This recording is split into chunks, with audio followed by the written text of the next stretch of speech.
Gentlemen, welcome to Dubai. And welcome to IndieCent, the indie gaming podcast where we pick games, and then we play them, and then we come back later and we talk about them. It's a pretty novel concept, but I think it could take off.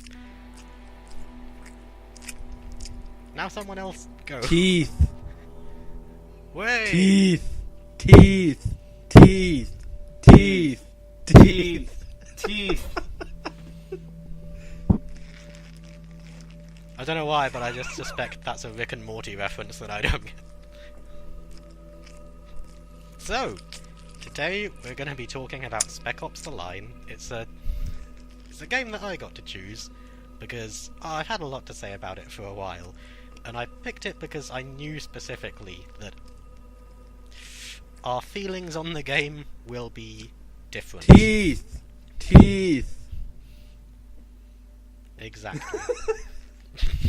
So, I thought it would just be fun to have a little episode where we just Argue. really kind of disagree on something. Yeah, pretty much. Also, welcome so- to the Windows 10 updates versus Danny cast, episode 2. Way. Yep, so we got Dark, we got Danny, we got me. There's a reason why I'm the third one listed. Teeth. So, I'll do a brief intro for the topic today, because today we're going to be talking about a guy named Captain Walker, and how he had a simple mission, him and a small group of dedicated followers, but due to a variety of unforeseen circumstances, terrible decision making, and a well-meaning but overall selfish desire to be seen as a hero, his journey has all sorts of negative consequences, and in the end he's left alone, wondering not just whether he can be forgiven, but whether he even wants to be forgiven, or deserves to be. Captain Walker. But enough about the Texas Ranger. But enough about the... But enough about the nostalgia critic. As always, first of all, we're going to be talking about what we've been playing lately. So, Danny, why don't you kick us off? Okay, mine will be short because I'm only doing one thing. Watching Dragon Ball, original Dragon Ball, but this isn't an anime podcast, so I can't talk about that. Oh wait, there's a game out for Dragon Ball called Dragon Ball FighterZ. It's fighters. Get it right, nerd. It's Fighter Z. Yeah, I started watching Dragon I Ball. apologize, everyone. I'm eating right now, and I don't care. Just mute it. I will mute nothing. Oh, God. Just gonna get 0 views. Okay. So I started watching Dragon Ball, and then I was like, hey, this is kind of fun. And Dragon Ball FighterZ looks cool. I think I talked about last episode how I was watching some higher level tournament play and got really interested in it. So I ended up picking it up, and I'm having a ton of fun with that. I don't recognize most of the characters. I mean, I recognize them just because you can't exist online in an anime space without recognizing them. But I haven't actually met more than 3 of the characters in the game on the show. And that's... you haven't gone to TN yet? No, TN is... I'm still in the Red Ribbon Saga. Red Ribbon Army Saga, so TN is next, apparently. But, I've seen Yamcha, I've seen Krillin, but as in their younger forms, and I've seen Goku, but the most base Goku in Fighters is Super Saiyan Goku, which I have not seen yet. So those 3 are my team that I'm sticking with online and stuff, just because they're. I figure I should stick with them since they're the ones I actually know right now, so to speak. But I don't have much to say. It's just really fun. It's easier to pick up on than I thought it would be. The system. You press button, combo happens. See, the hard part is not doing that. Because you don't want to be doing that. Anime fighters usually deter me, especially Arxis games, because they usually come with a lot of systems, and fighters was very toned down in that respect compared to stuff like Guilty Gear, which I've tried, and Lazbla. But it's just fun. It looks great, and the Dragon Ball fighting is really, really cool. Can't believe I'm saying that. And Android 21's really hot. The best character is Goku Black because I'm not going to spoil it for you, but he's basically Caliborn from Homestuck. He got beat up and now he wants to destroy the entire world. All I know is he's British. And I'll let me describe what my experience with the fighters online community has been. So there are like daily quests that pop up. It's like, hey, win 3 arena matches, or visit the options menu that just get you a few zenny that you can redeem in loot box capsules for cosmetic items. I don't think you can actually buy zenny though, so good. That's good. And so one of the quests one day was, hey, win 3 ring matches, which you just start up in a lobby on your own and people can join in, and you can, and it's basically like the winner, you can set up your own rules and stuff. It's different than the other. There are a lot of different kind of matches you can set up in this game that I don't fully understand. But I entered ring match and I just needed to win 3. And I'd won 2 in a previous ring match before the host disconnected it, and so I went and looked for another. And I was like, okay, I just need to win 1. And I won 1, and I was like, okay, it would be kind of... I feel it would be rude right now if I just won and then left. So I'll wait until I get beaten. Because I'm going to be beaten soon. I'm not great at this game. I only just started. And I just kept winning. And winning every single one. And I was like, well, now I just have to see how much I can win. I can't go. And eventually I just kept getting matched up with this one guy. And just wrecking them every time. And I just kept beating them. And to the point where we were the only ones left in the ring match. I guess they were the host. And match after match after match after match after match, I just won and won and won. We probably played for like an hour and against each other, and I couldn't just keep with every win it made it harder to step away, because it would have just been worse to step away. Like, it would have just been a total rejection of them, because they just kept asking for a rematch. I had to give it to them. You know?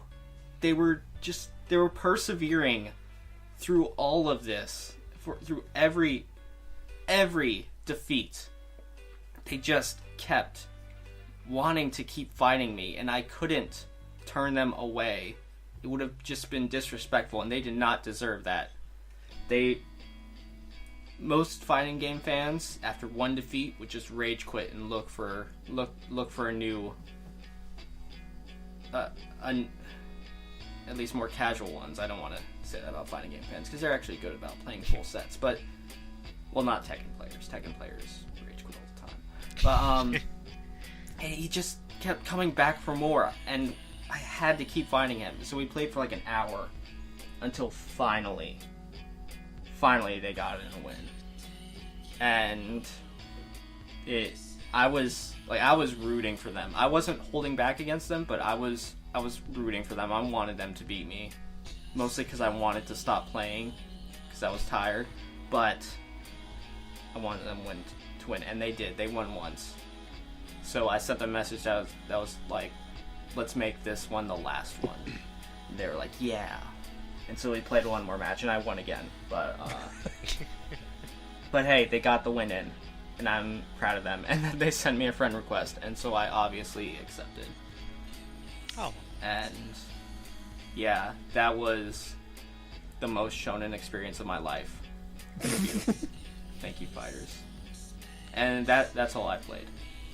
I'll go ahead. When are you going to start next playing then. a real fighting game like Marvel vs. Capcom Infinite?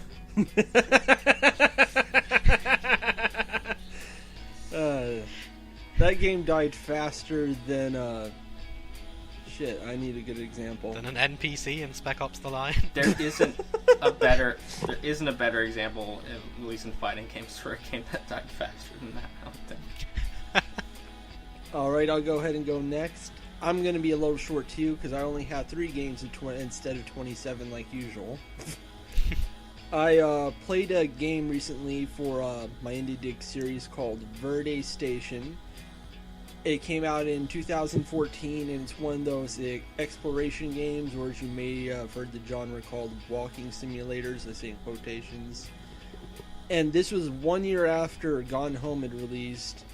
I went in completely blind, didn't really know what it was, and now I have trouble talking about it because you really do have to experience it blind, but I highly recommend it. It's only $1 on Steam. You will not be forgetting it, I tell you that much. Fuck, it has one hell of an ending. It is so clever, it actually makes me a little angry. The second game I've been playing is I recently got back into Enter the Gungeon. It was a game published by our old friends at... Oh god, my brain is all scattered. How did I forget this? Ah, damn it.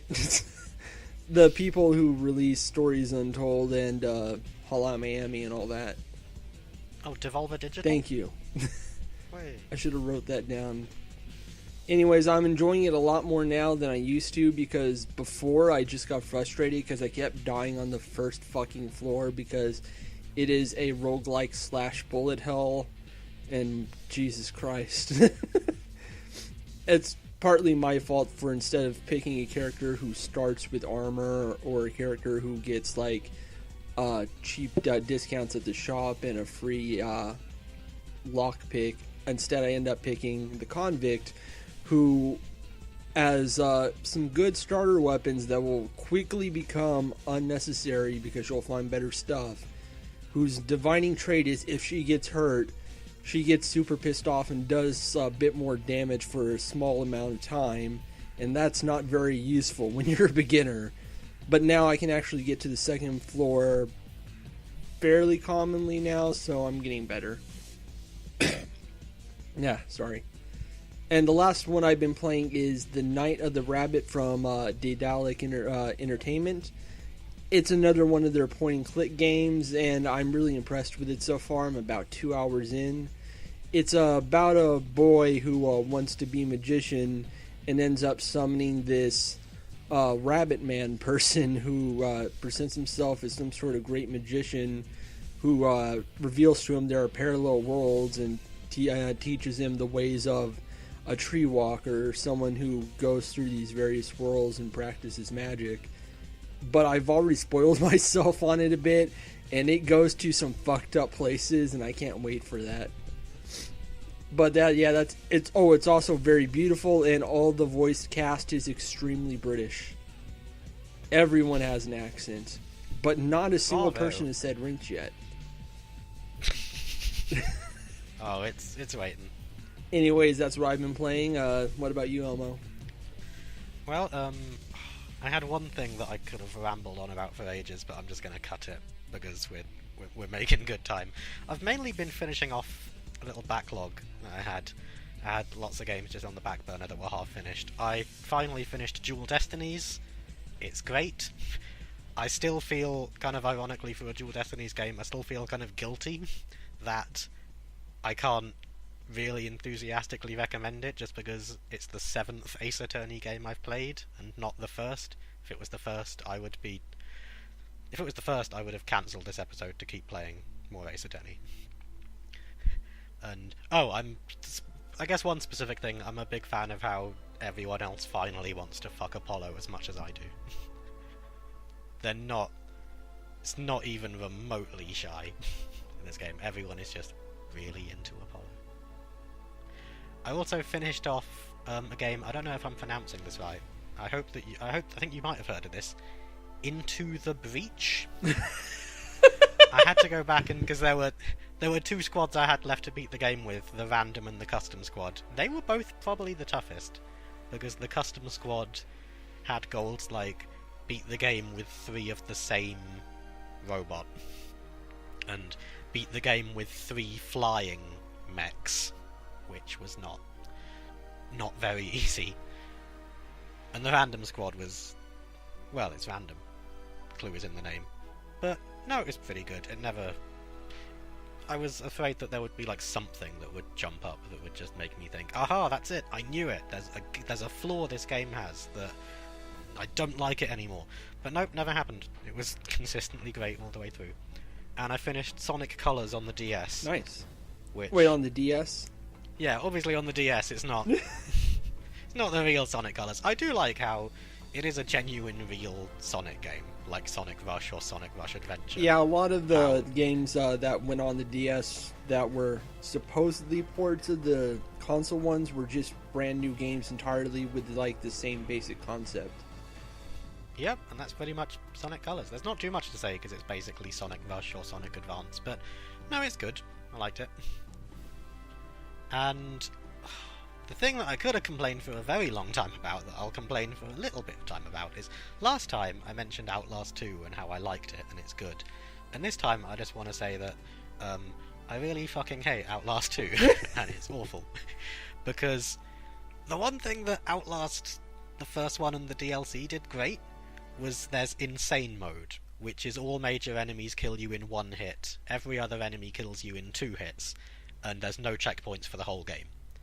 And you look at it and you think, that's insane, I'm not going to do it, not even going to try, it's stupid, why would I even bother? And then you look at Whistleblower and think, okay, actually, a lot of the chase sequences in this game are basically you're running forwards and then somebody shows up behind you and you just continue running forwards. There's only like 6 points in the game where you're properly in danger of dying, and if you know where you're going, you can beat it in like just under an hour. I could probably do that on Insane. So you try and you do. And then Outlast, you think, okay, it's a tiny bit over an hour, but it's still pretty linear. There's 8 chapters and they're all pretty short. I should be able to get this done, and you do.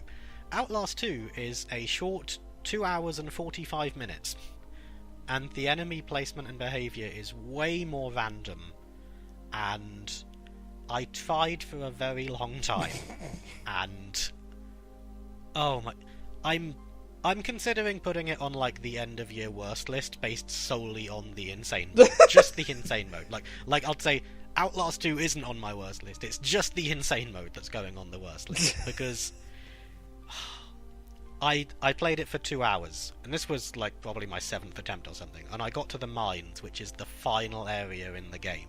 There's a final stretch after it, but there's a corridor where you run down, an enemy jumps out at the end of the corridor and chases you all the way back, then you have to hide, and then you sneak past the enemy and go back down the corridor. The enemy got stuck. It just stood in the middle of the corridor without moving, and it was a very thin, narrow corridor, and this was after 2 hours of playing the game perfectly. And nope, that was it. The game was just like, no, I'm sorry, this guy's kind of stuck, so there's no way past him, and he's not going to move, and if you move towards him, he'll still attack you, so yeah, I guess that's it. Sorry, better luck next time. And I did get it again, but I have a weird morality internally when it comes to like cheating, because I did not cheat. What I did do was go into the game's configuration files and give myself like 3 times the running speed, instantly regenerating health, a battery for my camcorder that never ran out, infinite bandages, infinite everything you'd need, and I made the enemies move twice as slow. But I didn't use Steam Achievement Manager, and that's what qualifies for me as not cheating. I merely completely destroyed the game. But I didn't I've got written down, just in my notes, 1 in 3,589.6. Because that's just the other... I don't know if you've ever played Poker Night at the Inventory. That's another game where I was like, I'm not gonna cheat, but there's only one achievement left, and it's for getting a straight flush. And that statistic I just gave you is the odds of getting a straight flush in Poker Night at the Inventory. And I don't want to play the game. I don't want to play 3,589.6 rams of Texas Hold'em. Have you considered just not getting the achievement? What are you, insane? That's why this was going to be a longer ramble, because to be honest, there's probably some very depressing realities in the root of, I wonder why I put so much effort into getting achievements in video games. Maybe it's because from an early age, video games have been a reality in which I exert complete control, and in the real world, I'm still quite scared about the nature of which, how much of my life depends on chance, and how maybe my anxieties about that are never going to go away until I enter the bleak inevitability of a permanent death. So anyway, Spec Ops is a really fun game. So, alright, let's go ahead and get into the main discussion then. I cheated for the straight flush. Just want to say. Not actual cheating, just I ran the game at like 5,000 times the speed. and I made my mouse click 5,000 times a second on the check button, and I permanently set my money and everyone else's money to just permanently remain at 25,000. But that's not cheating. I just brute forced the game until a straight flush naturally came up. You're going to hell, buddy. Yeah, but only Steam achievement hell, so that's gamer hell. Think about it for a minute. That's the worst one. I thought gamer hell was just hell where you're surrounded by gamers. Exactly. Complaining about how Dead or Alive Extreme Beach Volleyball isn't coming. Okay, now seriously, on to the main discussion. Okay.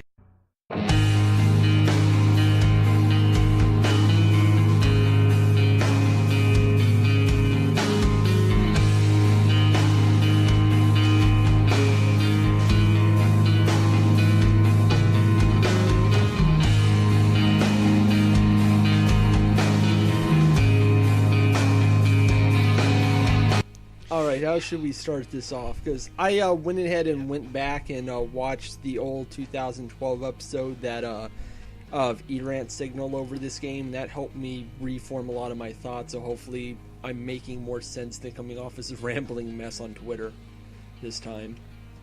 Spec Ops The Line is a lot of fun. I'm actually kind of surprised by that video because he nailed down pretty much everything I've been discovering this past month in that one video back in 2012, and I just go back to him like, oh my god, he's saying literally everything I just figured out and that the actual maker of the game said, but it makes sense now. If you feel bad for forgetting Devolver Digital, I'm like tossing a coin in my head being like, Jaegersoft? No, just Jaeger Entertainment, I think. Or just Jaeger Development, that's it. Because yeah, it's Jaeger Development who did this, and I think it's Take-Two Interactive who published it. Take-Two Games. Take-Two Games. No, 2K Games. Oh, Take-2K Games. Yeah, 2K Games. Yes. They were a new subsidiary of Rockstar's the mother company. I forget, or is Rockstar the mother company? I don't know. But yeah, I actually did read a book by the head writer of this game. It's basically an autobiography, him going over his going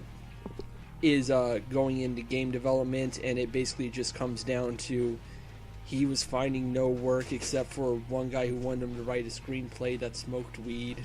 And then a guy at a bar he met and was like, hey, do you want to work in video games? He's like, huh? And then he goes in and he says, I haven't played video games in years. And then the guy's just like, you're hired. And then he worked on BioShock and BioShock 2 and did PR work for Oblivion, and then finally got to make his own game, and then went to a crippling depression spiral and 3 years of crunch mode. And then he finally came out of the game and he wrote a book years later. This game definitely feels like someone spent 3 years of crippling depression in crunch mode. And keep in mind, this was a 6-year development cycle. Yeah. And it was because And he did it in his 3 years. boss kept ordering in new features in the game. He just told his boss to kind of stop it at one point, because they were constantly near the end of development at a certain point, and then the boss came in and was like, "Hey, what if you did this thing?" And then there was just 6 more months of development. I did have an idea for how we would start off, just because I'm going to start off by just immediately saying something kind of contradictory. Because the first thing I wanted to say is, given that the whole point of Spec Ops: The Line is the subversive narrative that you would regularly expect from a first or third person shooter game, I kind of want to say maybe there shouldn't be a point where we just say spoiler warning, because maybe I don't think we can really discuss anything about the story without it being a spoiler. Yeah, I'm just going to say that right now, if you still don't know what the entire thing about Spec Ops is after 6 years, I don't know what to tell you. And the reason why that's kind of contradictory is because the next thing I have written down is, after saying, oh, there won't be a spoiler warning, let's immediately take absolutely none of the focus on the story, and let's talk about the gameplay. Actually, can I talk about the origins real quick? Because I think we're forgetting this used to be a franchise, and it's a really interesting history of a franchise. Back in 1998, you may have heard of this game called Tom Clancy's Rainbow Six happened, and it basically created the entire tactical shooter genre. It was really heavy on realism and trying to make the players respect what the fighting men and women go through. And one of the games in that same year that came off trying to capitalize on that success was Spec Ops: Rangers Lead the Way, and it was not good. The first Spec Ops game was kind of a mess. You couldn't even properly aim. It had like a weird auto targeting system that only worked like half the time. It got a sequel like a year later, 1 expansion pack, and 6 budget games made by different studios nobody likes for like consoles that were just god awful, and then the series died. It lasted for 3 years, and there was like 8 fucking games made, and none of them were good. Yeah! And Rockstar eventually got involved in this by somehow buying the property, more because they made all the money and just started spending it everywhere. And they were going to make their own Spec Ops game at some point and reboot the franchise, but that fell through. And then come 2006, after Walt Williams just basically tried to destroy the entire development of BioShock 2 so he could write the script himself. His boss was annoyed by that, and obviously his rewritten script wasn't taken, but he was impressed enough by it that he's like, hey, you want to go write your own game? He's like, what?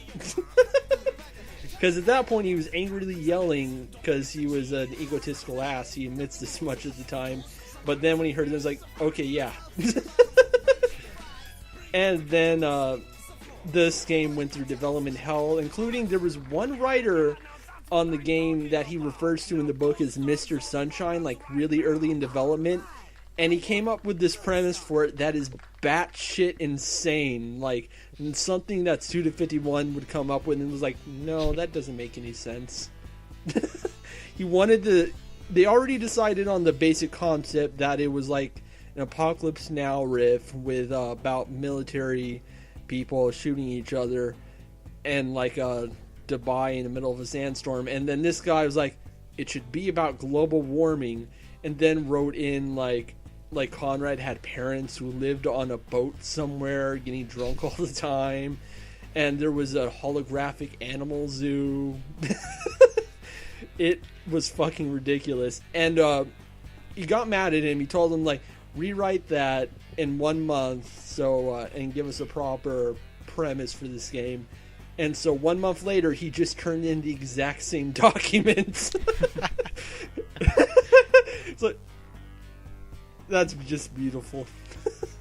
Oh, and also every time one of the German developers at Jaeger was trying to get an idea what the game was, and they were explaining it to him, they would instantly go too far with it, like, oh, so we're making a war crimes game. And it was like, oh, what if we had a scene where the damn 33rd like threw all these refugee corpses out of a helicopter, like reminiscent of 9/11, and then there was like, no. That's just beautiful. Should have gone that hard with it. There's something kind of sad about knowing that we almost had a Spec Ops The Line that could have been made by Suda51. No, How it's an idea so great. stupid even Suda51 would be like, nah. I don't think those ideas exist. I hang on, I have the book right next to me. I want to read the entire paragraph explaining what the premise of this is, because I couldn't believe it when I read it. Just give me a second here. I have it bookmarked along with a few other pages. Go ahead and keep talking. I'll tell you when I find it. So this is IndieCent Book Club. No, I don't have a book. What do I have? A Raymond Chandler book. Okay, oh wait, so there was one story during development of Mafia 2 where the sound director's wife came in to record sex moans. And everyone in the room was so ashamed of being there because she was too good at it. And the sound director just looked around at the end of one of the line recordings, just looked around the room of everyone, just trying to avoid eye contact with everyone. It's like, okay, I think we got it. He's just like, yeah! You know! Yeah. That's my wife. I think he still works in the industry. He's like, yeah, I think he worked on Darkness 2. Yeah, the book mentioned that. Okay, I found it. Okay. A month went by and sure enough, Mr. Shunshine's summary appeared in my email. He met his first deadline, always a good sign. I opened the document, expecting to find the usual affair. An overview of the main plot points, characters, and thematic arcs, plus a few proposals for missions, environments, and set pieces. I expected this because my mind was small and limited in what it could imagine.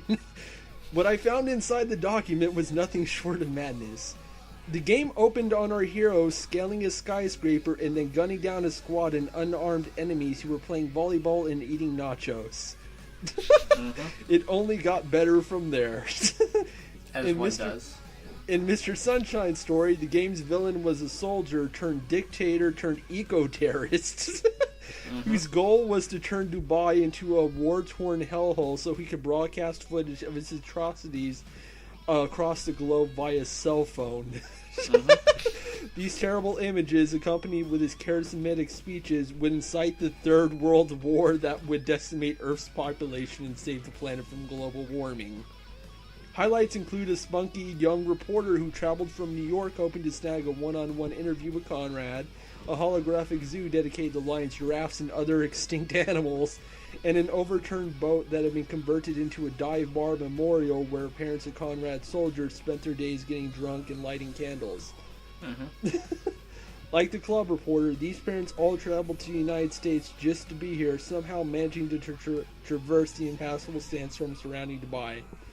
And later, when he's giving it to the main producer of the game, her only response in email was, "They're eating nachos?"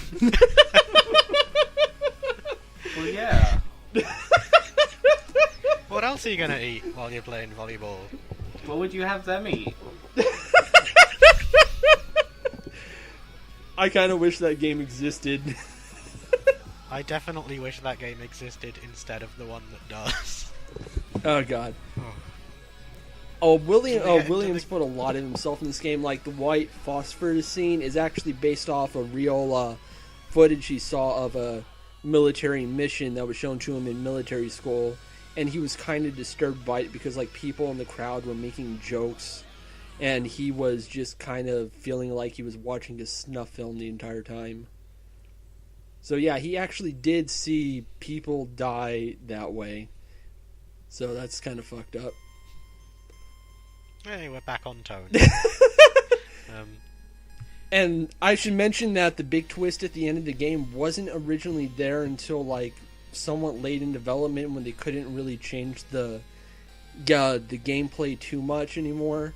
So it just had to be story changes. But the idea was so the main producer liked the idea so much that he just greenlit it on the spot.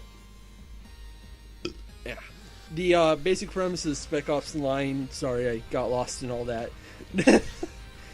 is that a man named Captain Walker of the U.S. military and a squad of Adams and Lugo have come to Dubai after a series of sandstorms 6 months ago that destroyed the city, trying to find evidence of a man named Conrad, John Conrad, I think it was, a colonel who had been stationed there to do an evacuation with his squad called the 33rd, or the damn 33rd, and everything went bad. He kind of disappeared off the radar, and then they started getting radio signals down just now, and as soon as they get there, they keep finding more and more complications to the plot, like the CIA being there, the damn 33rd having some sort of civil war at some point, and so forth, and then things just get worse and worse and worse. And such to the point that the entire game is, you're basically going down pits the entire time, so it's making it very clear, you're in hell. Welcome to hell. Corpses.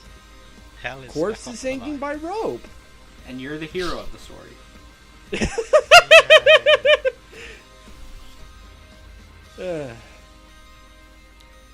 Do we want to get the gameplay out of the way? Because it is the least important thing. Oh yeah, in the go game, ahead. Probably. I don't want to jump straight into, like, a really passionate negative for me. But the biggest... Okay, it's definitely not the biggest. One of the biggest problems I had with Spec Ops is that I knew going in, like, this... When you compare this to the Call of Duties and the Medal of Honors, and you... Just any game where you're kicked out of a boat somewhere, you land in this land that is probably not America, and you just start shooting all the people who look foreign, and at the end you get given a medal and told, hey, you somehow saved the world, America, kiddo. fuck yeah. There's a bunch of fireworks, and then you have sex on a speedboat. It's just...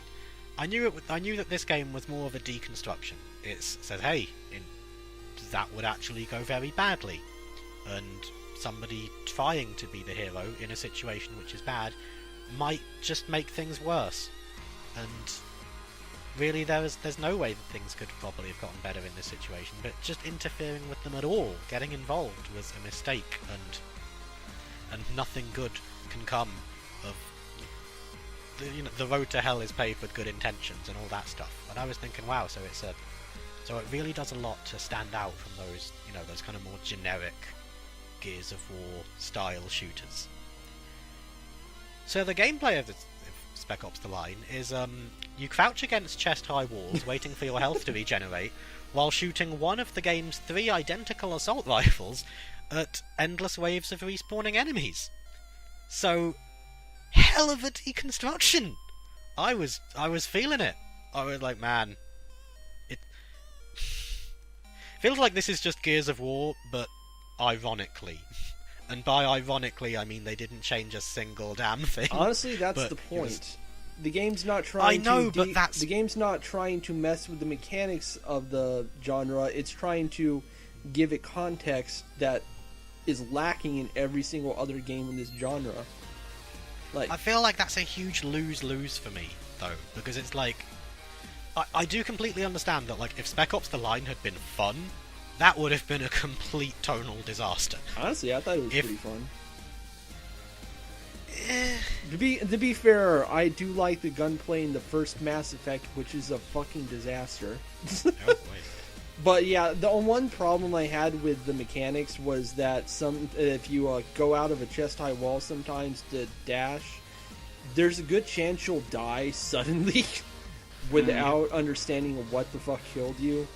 And it feels like the health goes down way too fast, but that's the only real issue I had. Everything else was perfectly fine, and I actually had a bit of fun, like popping out and getting some good shots off, or ordering my crew around to take out really nasty enemies. And other times think it it's was just- frustrating because I couldn't move.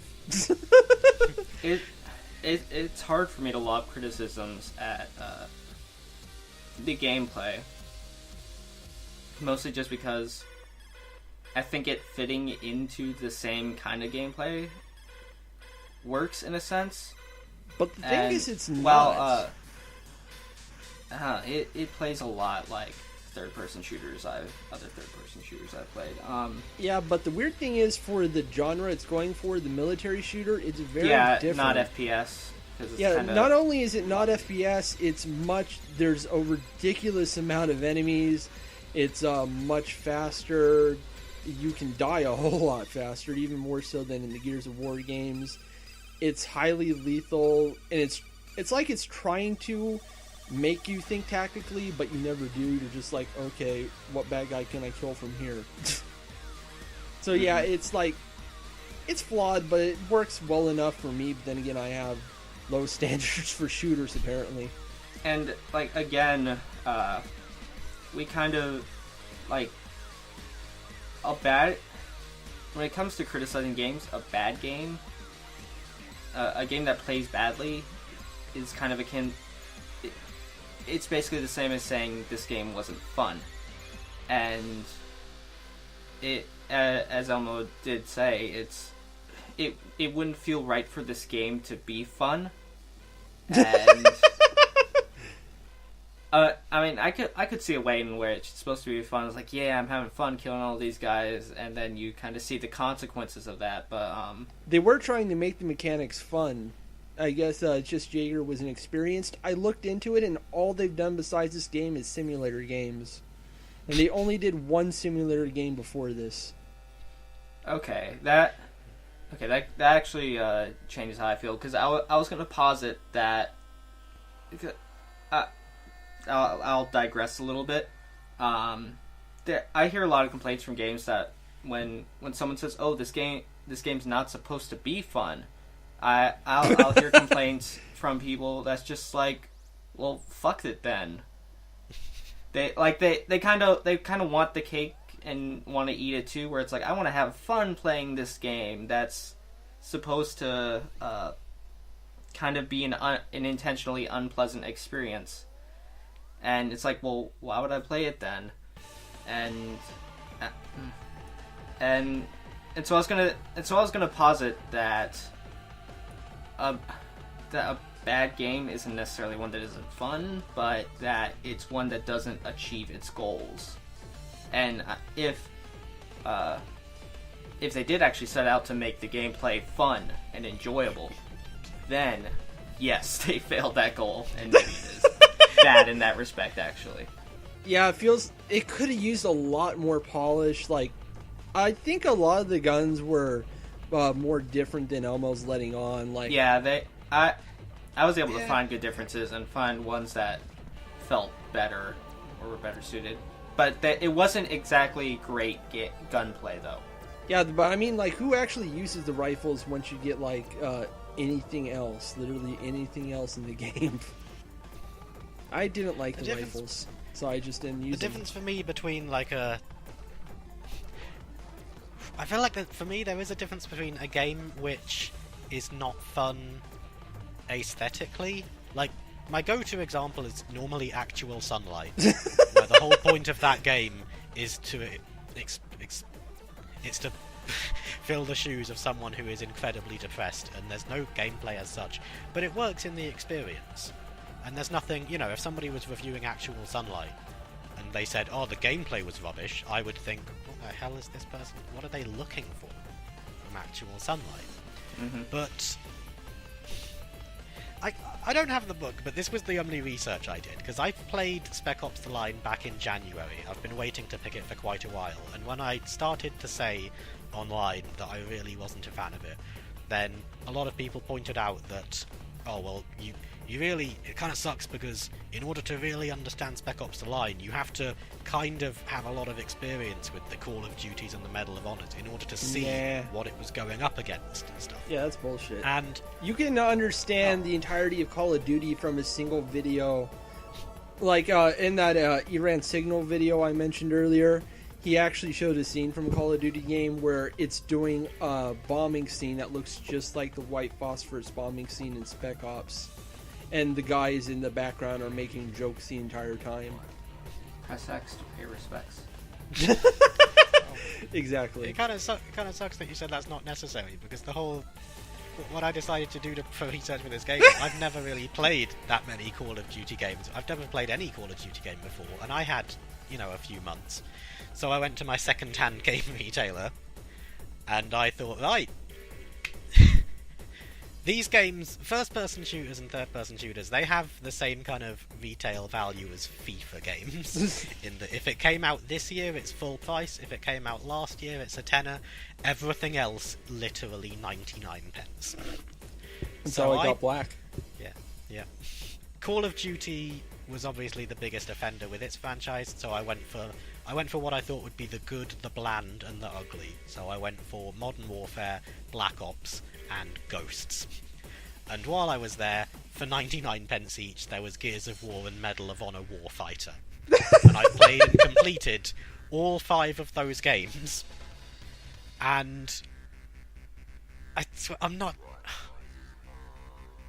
Remember the Spec scene Ops in... The Line has by far and away the worst gameplay of all 6 of those Remember games. the scene in Ghost where you bomb the entirety of South America, and that's like... That doesn't actually happen. That is one of the weird things, because I have seen a lot of people who I'm not... Yeah, I think So you there's like the to use a zero laser punctuation. weapon on Brazil, right? Yeah. No, there's a zero punctuation review where he says, you blindly wipe out basically like half of South America. You wipe out like 100 people, and they're in tanks, and the tanks are driving towards you. It's not an unthinking, stupid, I'm gonna kill these guys with my space lasers as a big set piece. Woo! Remember America! the scene in Modern Warfare it's 2 not. where you gunned down an entire airport full of civilians? Yeah, I just played the first Modern Warfare. I knew enough about the other game. I was really surprised by Black Ops. Yeah, Black thought Ops is like the black sheep of the family. Like, that didn't exist when the line was being made. And the fact that it came into being was the reason, like, the main producer was like, hey, we need to go a bit darker with this game because they're finally catching up to us. It's like, and then he comes up with the big twist at the end of the game that, like, reframes everything you've been through. Black Ops was the worst of the games I played. I'm sorry, it just really, it was... Oh, I'm not arguing It was the that. It was the most generic first-person shootery kind of game. That was... You should play Black Ops 3. It's not even told in linear fashion. They literally give you every level at the beginning of the game for you to go in any order because they figured all the cutscenes would just be on YouTube either, so they turned the story into a fucking jigsaw. I was really surprised by Medal of Honor Warfighter, because that game, I think, is legitimately really good. If you look at it from any point of view from the story, it's rubbish and generic and bland. Exactly. But there's a whole different variety of gameplay features. And at one point, just as a joke, you have a level, and the entire level is you are one of the snipers at the end of the film Captain Phillips. And it's just ridiculous nonsense, but it was It's fun. a shame about that title. Yeah. That's an actual U.S. military term. Yep. And nobody thought when they were making that game, it's like, okay, Medal of Honor, that's the series where you go on the beach of Normandy. Got it. And so when EA was trying to catch up with Call of Duty, they had 2 first-person military shooter franchises, Battlefield and Medal of Honor, and Battlefield was known for multiplayer. And at that point, Medal of Honor had no identity anymore because World War II was dead. So they just did the exact same thing they did with Battlefield, but without the huge multiplayer maps. And so what you're left with is a game that just exists. It's like, you look at the title Medal of Honor Warfighter, and you already figured out from the Medal of Honor part, okay, this is going to be about military shooting. And then you get to the Warfighter part, and it's like, okay, this was made by idiots. It's so fucking redundant in like 3 different ways. It's incredible. definitely had more fun with it than any other of the FPS games I played, though. And I know just that title. God, that fucking title. I know it's the title, but like, I know that if you're judging things on artistic merit, then Modern Warfare is probably the only one that would come close to Spec Ops: The Line. Oh yeah, because of the nuke scene. Yeah. To be honest, I found that was a better deconstruction than pretty much anything Spec Ops: The Line did, because getting ahead of myself, but Spec Ops: The Line, from what I've read in interviews, tries way too hard to do way too many things at once, and it deconstructs so many things that there's so many elements of it which is like, oh wow, this part of the game sucks, or actually this part of the game sucks intentionally, because they were trying to evoke a very specific character reaction. Yeah, it's really just so fucking deep, man. The discourse in this game became a fucking Ouroboros. Yeah. It's like everyone's trying to defend why they like it so much, but they can't admit that it has faults. Like, even I'll admit, yeah, the gameplay's shoddy, there's no reason for the multiplayer to be there. Even the development team didn't like the multiplayer. The achievements weren't supposed to be there. They were added in by the publisher, and they don't like how the achievements came out all jokey. Like, there's a fucking anti-hero joke in there. I mean, like... The achievements are... the achievements. I get why the developers don't like the achievements, but I like them I like them for how tonally dissonant they are. Yeah, sometimes you need a little something to pick you up after that. Like it's kind of like, I feel like they're supposed to be funny and jokey, but they're like unintentionally wry humor. Like it's kind of dark humor in a sense, and like compared to what you're doing in the game, especially like the icons, how they're so bad. And like the guy giving the thumbs up for not saving the hostages, and there's like the I think the damned if you do, damned if you don't, and like, okay, I guess now we're really going to spoiler territory, but we've been in spoiler territory. Yeah, but the achievements you get for we haven't gotten into specifics, but the achievements you get for like the final choices, where it's like, hey, shoot the other guy, shoot yourself. And, like, the one for shooting yourself is this guy in kind of, like, button-up t-shirt with kind of, like, the looser tie. And he just has a gun against his head.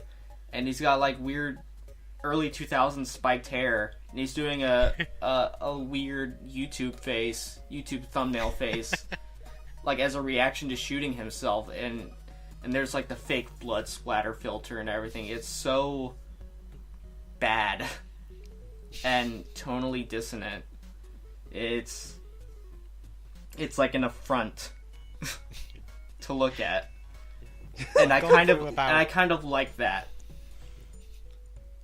I've gone through about 12 different versions of my final thoughts in my notes, and one of the first things I'd written down was, because this was something that I thought summed up Spec Ops for me, and how the story and the gameplay not meshing is one of my biggest issues, and I guess it ties into the unclearness I find of what they were trying to even do. But I was playing this game around a friend's house, and they didn't like it either, and I was playing and he was looking up interviews with the devs, and that's where we're gonna probably just come back to, like, the unclear nature. There's a point in the game where there was one interview he read which is like, this happened in the game, and the whole point of this was to make the player feel disconnected from Walker, so they would be more likely to question the morality of his actions. And then in a different interview it was, we tried as hard as possible to make Walker's reaction and the player's reaction to events similar, so that they would have a greater connection to the character. To be perfectly honest, I think they were just fucking with everyone in most of the interviews. I have written down, make a point that this game is not a deconstruction as much as it is a massive shitpost. No. Of just people like, oh, you have another choice. You can stop playing the game, lol. Ha! No, because a shitpost is just making a dumb joke at the living hell we live in, and this is not that. This, what I figured I've read the book and what Walt Williams is trying to do, and I think this matches up pretty well with what it ends up doing. It's trying to do something that no other big budget game has done in years, and that's pissed the player off and tried to make them question why they're pissed off. And I think it works, but I'm going to get more into that as we go on because there's a lot of points to go over. But I do agree there's thematic scattershot going on here. It's aiming at so many stuff that some stuff like reads incorrectly, like whenever Walker says you left me no choice or something like that. It's doubling as a commentary on moral absolutum of like the military culture and the player-centric video game we're used to, where what we do is always right because that gets us closer to the end of the game or lets us progress. And it's also doubling as a game design commentary and all that. But it sends off the wrong message, and it makes people think that the game has a bad morality system when the game doesn't actually have a morality system, because it's telling morality systems to go fuck themselves. Modern morality systems, I should specify, like how in BioShock the only morality choices are kill little sister or protect little sister, and everything else you do, including killing the like hundreds and possibly thousands of mutated people that live down there, is just treated as completely amoral, neither good or bad, and that's kind of fucked up. And it's also not really addressing the sheer weight and reality of this situation. So that's the kind of thing it's taking to task a little. Yeah, those kind of morality systems, like, and how they supposedly affect the story, like BioShock. Hey, are you gonna kill them or not? And it sort of changes how the story plays out. And same with Mass Effect, and and those get criticized for the choices not kind of mattering much, like Walking Dead. Like you feel like you're making choices and changing the story, but in the end, stuff just kind of falls together. And that's sort of a failure of those games because they're supposed to be these massive branching stories where how you play affects them. And it's a criticism that's aimed at Spec Ops as well. But Spec Ops is trying to do the exact opposite, while Walking Dead is trying to do the first thing. Yeah, so they have completely different goals. And Spec Ops,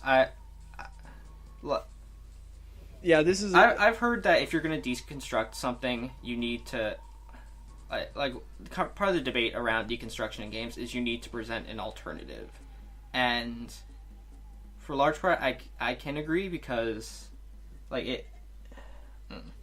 Well, this discussion sucks. Well, that's the thing. I don't think this is a straight up deconstruction. I liked how the Iran Signal video put it. This isn't so much a deconstruction as an evisceration of its target. Yeah. And its target is partly the player themselves.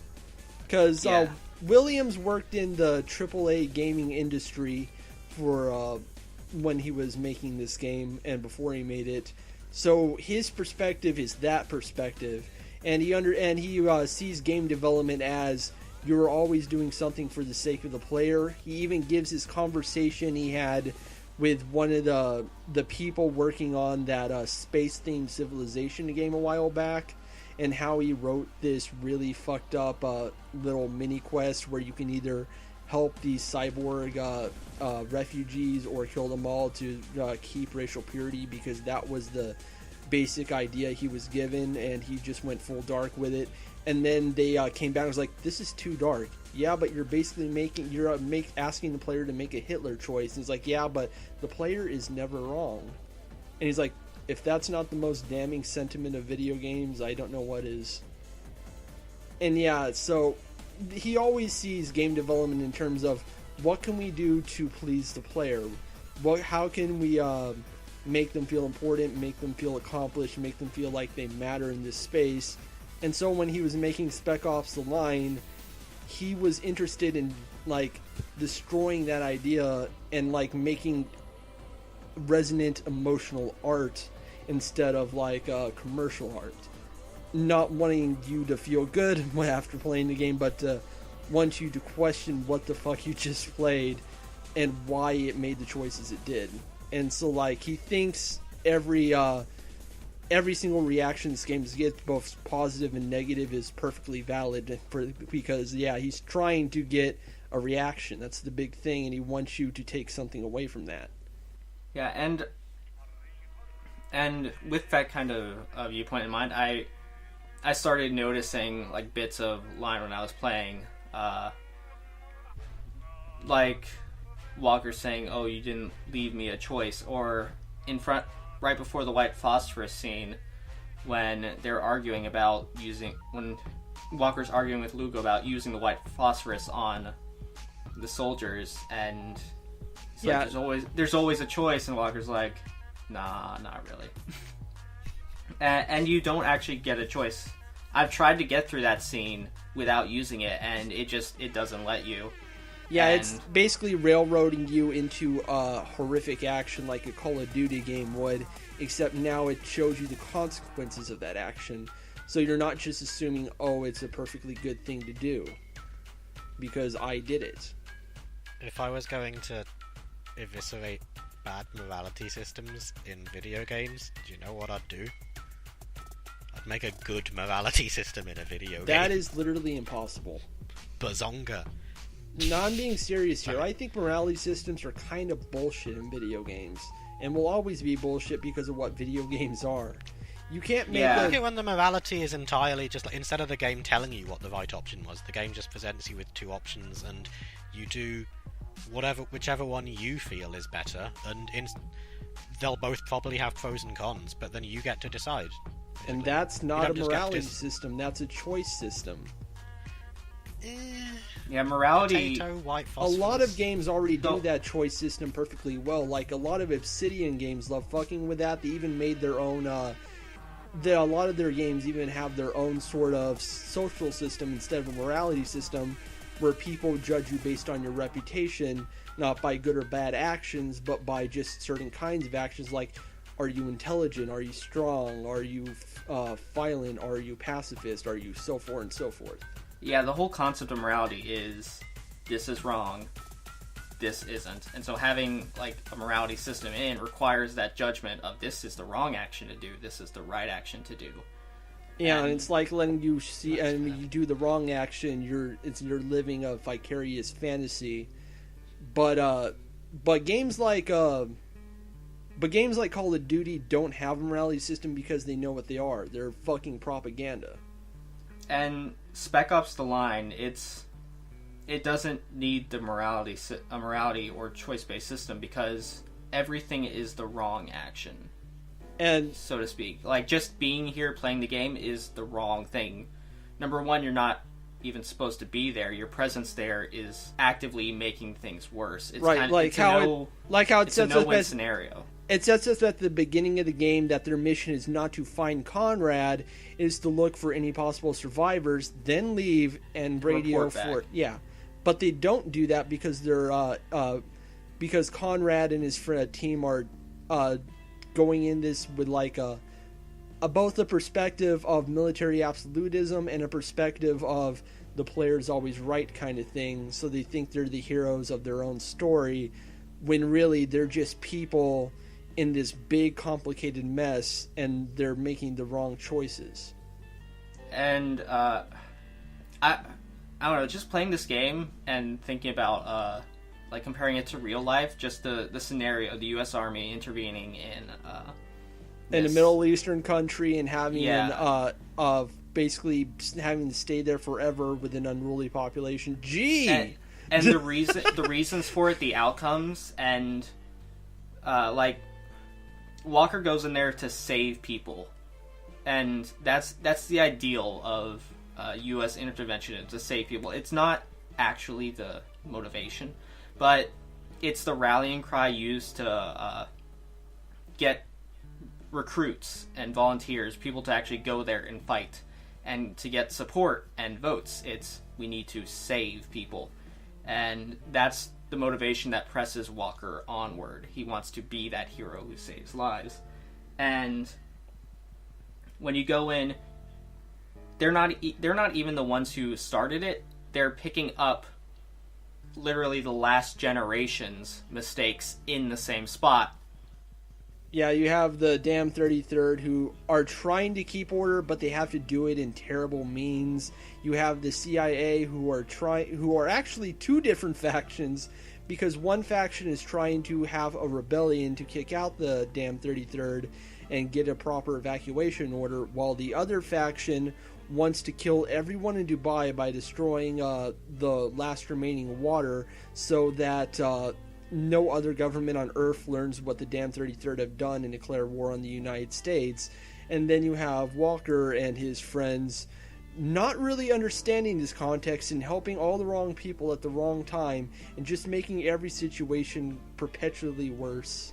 And there's this point in the game when they're going to like destroy the water, and they've teamed up with the CIA guy, and like this is probably halfway through the game, I think, or past halfway. A little past. So, and they've already discussed the idea of evacuating, and they're like, and at that point they're like, we won't get anywhere. We'll be killed the moment we try and escape, because they already know we're here and stuff. So, and they've got Helios, and so they're like, we have, at this point we have to survive and try and complete our mission, even though they don't know what the mission is anymore.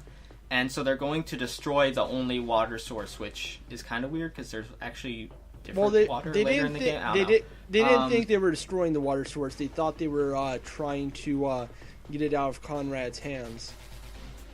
It's I don't know. It sounded but the CIA guy was planning to destroy it, and they didn't know that. And then he destroys it, and then you have the choice of either giving him a mercy kill when he's under the truck, or he burns alive. But and there's just this point where it's like, why are we doing this? Aren't we supposed? Well, Lugo asks, aren't we supposed to be saving people? And that's what makes me think they knew they were going to destroy the water. Because I think Lugo knew it at that point. Yeah, he was probably the most Walker sane. Was probably just was denying what's in front of him. But he's like, aren't we supposed to be saving these people? And Walker just replies, right now, I can't remember what his name was, but the CIA guy is the only one not shooting us, so we have to team up with him. And I don't know, that just brings me right back to real world U.S. interventionism, where, hey, aren't we supposed to be saving these people? Well, they're shooting at us, so yeah. But aren't they shooting at us because of us? Well, they're shooting at us, and that's what matters now. It's things like that, like, outside of just deconstructing games, just paralleling to real world events, and having it feels like it has this real grasp on interventionism and how the savior complex that many Americans have of their own military is actively creating havoc and disruption, and just the more we intervene, the worse it gets. Like, it was already a terrible scenario. You had this storm coming in, people were going to die. Okay, we'll go help them. It didn't work. We made things worse. Okay, let's send someone in just to figure out what's happening. Oh, this is happening? Okay, we got to go save them. And it just keeps going, and just keeps getting worse and worse, and to the point where by the end of the game, it seems like Walker's the only one alive. Yeah, it's pretty fitting this game was based off most of Apocalypse Now and has allusions to that movie's source of inspiration, Heart of Darkness. Like, John Conrad is named after the author of that book, Joseph Conrad. They just changed the C to a K because it's cooler. Oh, and I should also mention the names of the three Walker and his squad were all decided at the first story meeting, and Williams just threw them out because no one was giving ideas. Like, okay, our main character is going to walk, so I guess we'll just name him Walker. We'll change it later, and then he never changes it later. I kind of love that.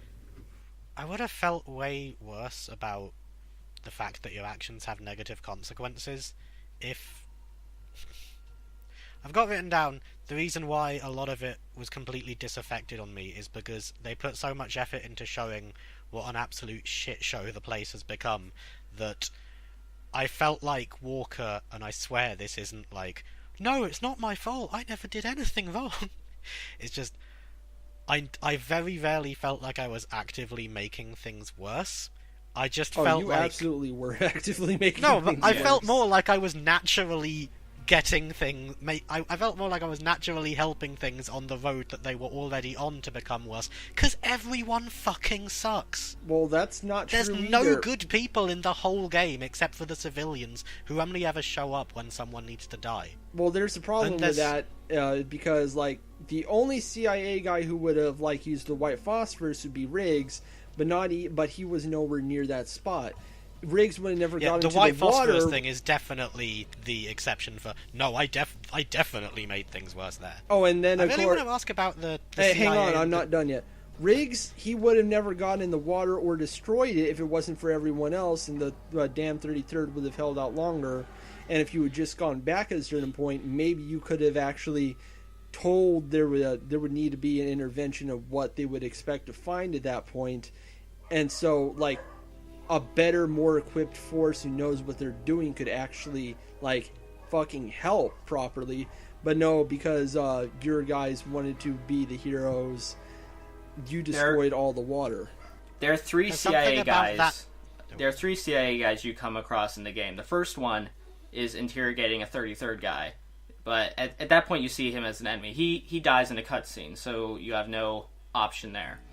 The second is, I think the second is Gould, who saves you, so you're trying to save him. And no matter what you do, he dies, and you can't question him, find out what's happening.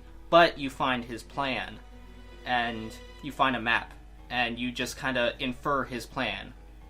And you assume he's going along with what the rest of the CIA guys are doing. But then when it's kind of clear what's happening with the water, and you're too far gone to really stop it, the CIA guy who destroys it is like, yeah, Gould didn't like this plan either. But thanks for helping me.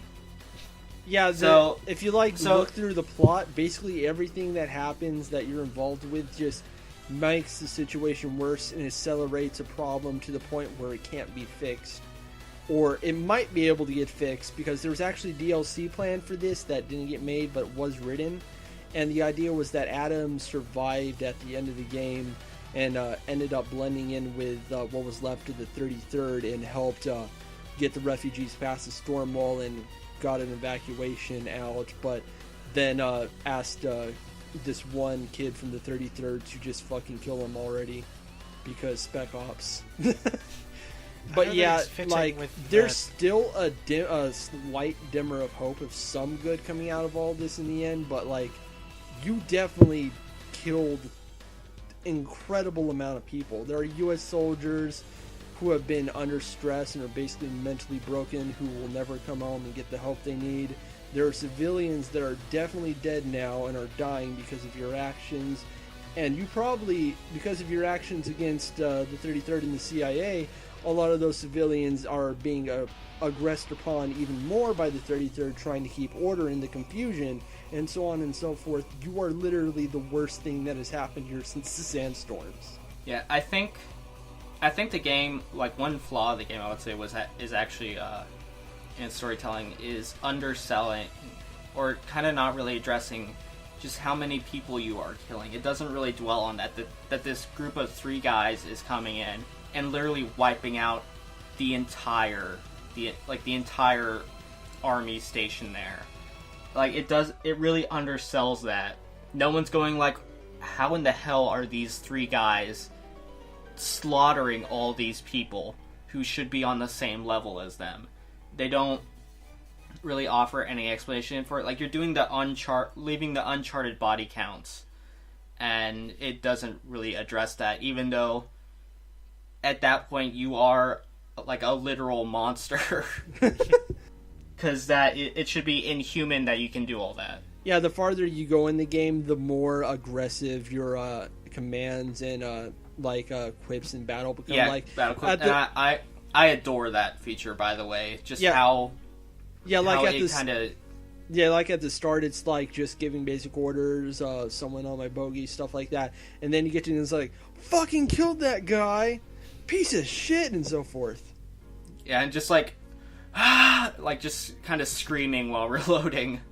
And then, of course, you see, or just tired grunting. And you see the faces of your friends on enemies all the time and have freakouts. Oh, that stuff is a little ham-fisted, I think. Yeah, it's really getting into a point that Walker is just so far gone at this point. But I like that. Actually, once you do that once, it doesn't come back. It only does like the one where Lugo. Where the heavy becomes Lugo the very first time. Yeah, I killed him, but then I went through and got killed a little bit later, and I checkpointed right before the heavy, and then it comes out and it's just the heavy. It's not Lugo. I like that it accounts for that. Oh yeah, I should mention that there's a theory around this game that the developers maybe, where it's hinted that Walker might have died in that helicopter crash and is basically going through his own personal hell. And it's supported by complete accident because towards the end of the development of the game, when they were doing the last bit of voice recording, the main producer went over the heads of everyone and decided that the helicopter chase, 2/3 of the way through, would be at the beginning of the game and then would flash back to the proper beginning. So what Walt Williams did was write a bit of new dialogue for the second time you get to that helicopter chase in the recording booth. In the last hour, he had all the actors, so that's why Walker's like, wait, I already did this. And it's hammering home just how unnatural all of this is becoming. And also, after the plane crash, I don't think it's every time you die. I can't remember if it's every time you die, but I died a lot in that whole section afterwards.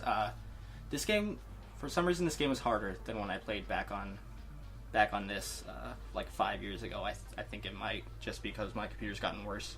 But section. So I would die, and instead of going to you died and just restarting from a checkpoint, there would be weird cutscenes. I can't. You mean when dialogue in grayscale, hard to make anything out, and then it would just flash white, and Walker would just kind of hold his head like he's coming out of a daze when he respawns. And kind of looking back, those hard to make out images could be scenes from the crash and people just finding the body. That one where you after you killed fake Lugo and then go in and get killed, that one you're talking about? There were multiple in different areas, right after, in that whole area where you're fighting across the boats in the desert, and once you're inside the compound. Oh, because there were different versions of it that came up. Yeah, because the one, if you die to the Lugo Heavy or get killed before you finish and have to respawn before the Lugo Heavy, but it's not the Lugo Heavy anymore, that one is supposed to be Conrad looking at you, but he's already dead, so. Woo! Vision. If you're dying, could be. I kind of like they don't tell you exactly what's happening, because that's clearly not the point. It's all thematic stuff going on at that point. It doesn't really matter what exactly is happening. You get the basic picture and you understand what it means for Walker, and that's what carries all the drama at that point, because he's a tragic, broken character, and the C1 this tragic and broken in a game not only of this cost but of this genre is kind of unheard of. The weird thing about this being a game that I really don't like is that the story of Walker and how he's dragged down and he does these negative things, I actually was really interested in that story, and that was a part of the game that I really liked. And if this was a tale about Walker and Conrad and deconstructing, I'm gonna just stop saying deconstructing because I'm saying it too much. What is this? TV tropes? Yep. Your mileage might vary. An anime fan watching a magical girl show. But the story with Walker, for me, that works, and I really enjoyed it. But then there's the whole part where, actually, this game is also a metaphor for something in gaming and choices, and I think that doesn't work for me, because the whole reason about with Walker, it's interesting because he does have the choice Walker, as you say, he could have turned around and left. He could have, like the very first bit in the game where you walk up to enemies and they're not enemies at that time, they're just people with guns who are suspicious of you and you're suspicious of them. And no matter what you do, you eventually have to start shooting at them, because if you don't, they'll shoot you. Then the fact that Walker in that situation does have a choice, but then they go Stories on can be this is a layered, metaphor buddy. for the player in these situations, and the player doesn't have the choice. And I don't know, there's just a lot surrounding. There's a lot surrounding the player that does have the choice, and you're not going to like what I Please say don't the choice say is. the choice is that you stop Do playing. you want to Stop know what the playing the funny game, thing is Elmo. about that? Do you want to know what the Apologies to Hideo Kojima, I have wanna know what literally the never funny seen thing this is done about well, that, and every time I hear thing a you've heard developer from the say, the developers? choice is you can stop playing the game, in I the book? I in the picture book, someone with a what, using a portal Williams gun. wrote. He put Okay, you go. down that he fully expected everyone who bought the game to actually finish it. What? The reason he said that is because he figured it just pissed them off more. Yeah, no one's going to stop playing the game, and I actually like the bit in the book that you posted about how if the player is Walker, the developer, then the developer is Conrad. That mean that I get to At the end of the game, Conrad is basically throughout the game. Once Conrad's voice starts appearing, he is a stand-in for the developer, not Whitman, not Williams himself, but like just the developers, just game developers in general.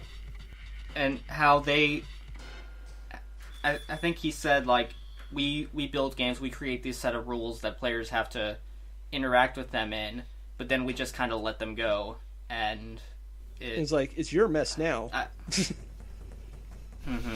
And that's really what Conrad did in killing himself.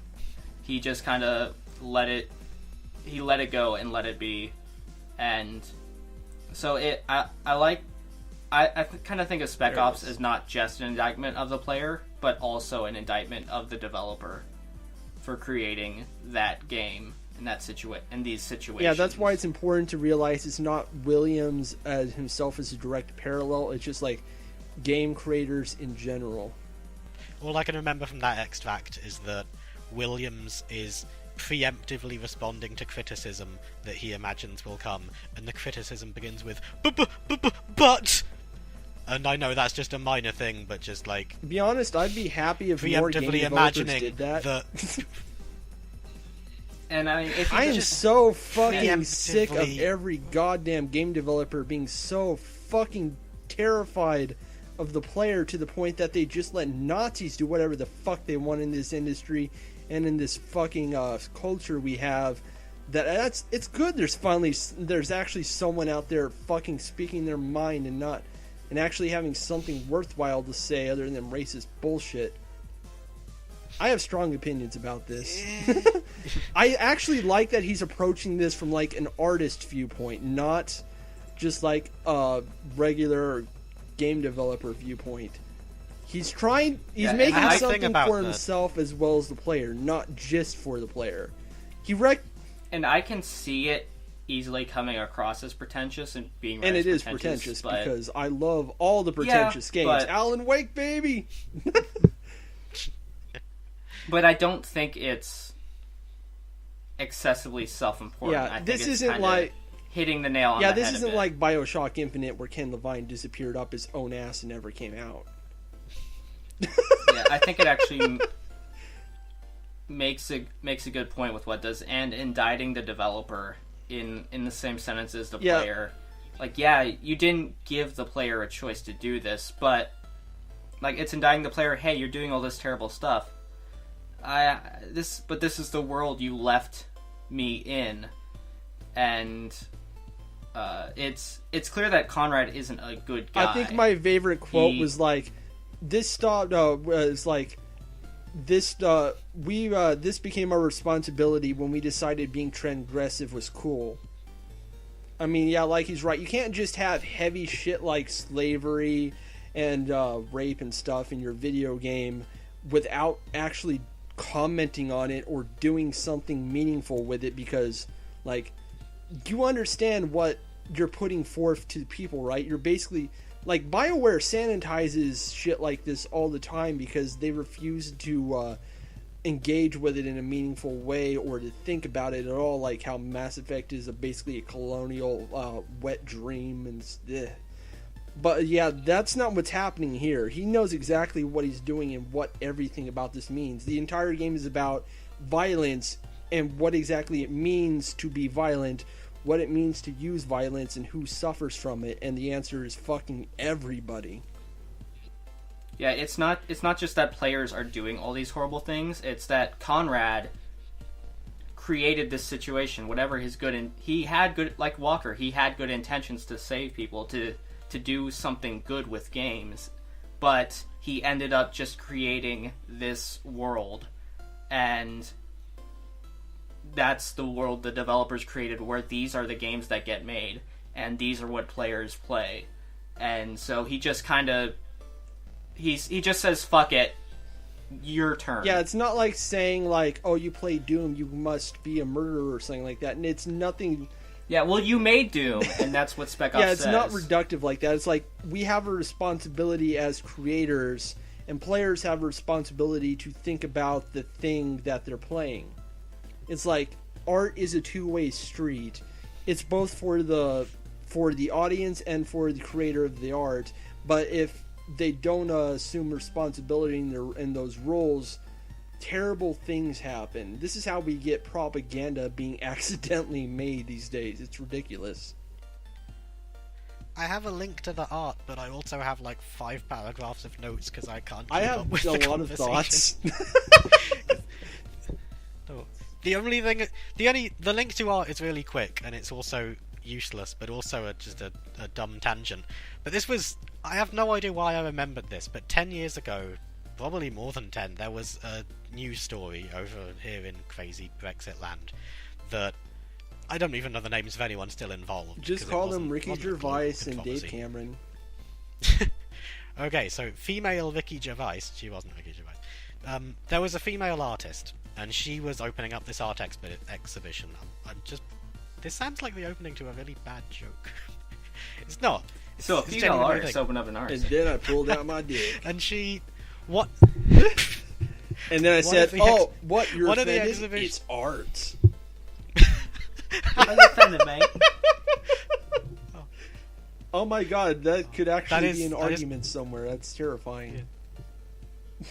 I just realised that actually is generally what this story is about. No. Because one of the art exhibitions, it was this female artist, and one of her pieces was a picture of herself from when she was 10 years old, and in the picture she was naked. And it caused this huge stir between some people saying, this is art exists to push the boundaries, and clearly it's a picture of her. It's not like anyone is like, not like there's anyone not consenting or anything.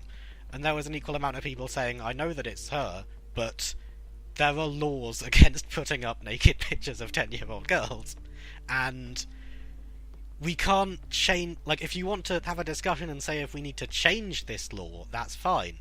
But to just outright say, this is art, so it doesn't need to follow the same rules, then that's something that annoyed a lot of people. And that was the Spec Ops for me. But Spec Ops isn't really breaking any rules. In fact, it's breaking the rule of, like, hey, this is a game, and I don't want you to play this game, but I do, but I'm going to tell you that I don't, and I'm going to say that you should have stopped it, but I'm only joking when I say you shouldn't play it, but you don't know that I'm joking, and in a second I'm going to say something really serious about human nature, but right now am I serious? Who even knows? That's how art works.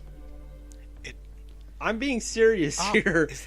Art is not... Art is very rarely straightforward. At least good art is. It stays with you. It leaves something in your brain. It makes you think, to feel things you wouldn't normally think or feel about. And it's like, that's what makes Spec Ops so impressive to me. That's what makes, like, Deponia Doomsday so impressive to me, like Alan Wake so impressive to me. It's not because they're good games in general. It's because of all this stuff they're doing. Like, Deponia Doomsday is the sequel to a fucking series of raunchy comedy absurdist games that were all, in retrospect, not very good, and then it turns it into, like, a fucking parable about positive nihilism and absurdism, and remembering that there are still beautiful things in this world that we should cherish, but we can't just focus solely on our own desires, and like comparing it to how a person reacts to a piece of art that annoys them, and how a person can't let go of a toxic relationship and stuff like that, and it makes it work. Like, that's not easy to do. And that's what impresses me about Spec Ops The Line so much, because the more I think about it, the more things I realize it's doing. Like, the fact that this exists from a AAA title is insane. Like, I feel like this is the complete indie hacks guide to comparisons, but there was one thing about Spec Ops there's one thing about it that has a link to Undertale. Because when I started complaining, when I started complaining about Spec Ops after I'd finished it, one of the first things that someone said, because when I said, criticizing the players for something they've done, that's interesting. Criticizing the player for something that they had to do, and then saying, well, maybe you should have stopped playing the game. Apologies, Hideo Kojima, I've never seen that done in a way that I liked, ever. And somebody, I think it was like I wrote a TV tropes review of it, and somebody replied, I know, I'm sorry. Somebody replied to that review with like, wow, I never really got why people would call Undertale pretentious, but I think I kind of do now after hearing that. Which was awkward, because they were agreeing with me, and I had to immediately be like, no, that's completely wrong. Because Undertale does criticize you if you play the game like a complete bastard, but it also goes out of its way to say, here's how to play the game like a complete bastard. There's no achievements or anything, you can just watch a playthrough. You are under absolutely no obligation to play the game this way. We've got a nice, happy, fun way for you to play the game, where everyone lives and there's smiles and everything's great. You absolutely don't have to play the game in this bad, Undertale's interesting way. Because it's also doing something else alongside that, because it's commenting on like fandom mindsets and how we can't let go of the stories we enjoy so much, as well as completionism, especially in the genocide route, where it's like, are you just doing this to see the everything? And it kind of hints at that when you get a different ending, like you're gonna go back and do more. You're just gonna erase all of this just so you can see like more. I think it's important to remember that Toby Fox worked on Undertale, and that was a huge inspiration. You can just tell, because Undertale is doing Homestuck. Yes. Homestuck. He did work on Undertale. Homestuck is doing a lot of similar things, exploring how all these different kids you're following form their identity from the media they consume, but it also shows that this is both positive and negative, and Undertale is much more direct about that with video games in particular. And then if you just go on any given YouTube review of the game, and with anyone who did the genocide run and started complaining that it wasn't fun, you realize, oh, he had a point. There's one review I really like. I think, some guy named Johnny. He does a lot of game marathon reviews. He did Undertale at one point, and when he got to the genocide run, all he kept complaining, even though he got what he was doing, was, this isn't fun. This went on too long. It wasn't fun to do any of this. I know what it's doing, but it isn't fun. And I'm like, what the fuck? Goes on. Like, yeah, like I was saying earlier, yeah, it's that I feel like that's just an annoying mindset about saying that's a bad thing if it wasn't fun to do. If it does what it sets out to do, then in that respect it's good. Which I think Mass Effect has spoiled an entire generation, because they're expecting that being allowed to be a monstrous space racist fascist is going to be fun now. And Undertale even points fingers at itself for not being perfect. Like, hey, you did everything right. So you press, but it still kind of steps back and says, well, you just press the right buttons to get the right outcome. It kind of goes to show how sort of impossible it is to make a good morality, quote-unquote, system in a game, because in the end you're pressing buttons to make people like you, or make certain people like you and others, and like dating sims are the same way. Oh yeah. I remember there's that somewhat infamous quote about Dream Daddies from one of the people involved, who was like, how there are certain characters that you're supposed to be able to date in this dating sim, but you can't actually date them, and it's like, well, aren't dating sims kind of weird? How all you're doing is they kind of have this idea that you just talk to people the right way and everyone will like you, or something like that. It kind of goes to show how video game criticisms like that are inherently limited by just being games. Al, that actually reminded me of Christine Love's Analog series, because in Hate Plus, it makes it, she actually has one character, if you're doing Hunye's route, where she's like, since you've been dating her, in like a normal visual novel, it'd just be like a get to girl thing, but she actually asks you to make a cake in real life. And there's this achievement where you can send her a picture of the cake to get the achievement, and the game actually stops dead in its tracks for the amount of time for a recipe she gets you to actually make the cake, and she's like, hey, put some effort into this relationship. Like, I like stuff like that. I like it when a game's just like, hey, this is all kind of ridiculous, isn't it? Let's give you a dose of reality. And Spec Ops does that with a fucking atomic bomb. Yeah, it's just part of the limitation of games is when you're simulating relationships with a program, a set of rules, instead of someone or something making their own decisions. You're the only one actually making the decisions there in the game, and Spec Ops is definitely limited in that front, though it's not perfect in what it does, and I don't think it really can be, and there are games that have done it better, I think, but yeah, I don't think this is like the pinnacle of games about games, but I think it's really important because like that was already a thing going on, but like we had never seen one on this level of budget from a studio this big before. Like the closest you can probably get to is like Mother 3, and that was Japan only and on a handheld console. I mean, Metal Gear Solid 1 does the same thing. Why are you here? You're here because you enjoy but Metal the Gear killing. Solid like, is literally looking right at the camera at the player. Yeah, but Metal Gear Solid is weird you're- because it's doing like 2 million different things all in once in the same scene. So like, that's just like people didn't really register it as that, and just like, oh, a weird thing happened. Cool. Like that was the entire Metal Gear discourse for like a decade. And even then, right after that scene, suddenly you're fist fighting on top of a giant robot to save your love interest, and then Otacon, I'll save you, riding Otacon. off in a jeep, firing a turret, riding off into the sunset on a fucking snow sled thing with the love of your life Otacon. And then you go live in the woods with wolves. Yeah. Until number 2, maybe. Until you start Until whatever happened. Anti-Metal Gear terrorist organization, and the rest is history.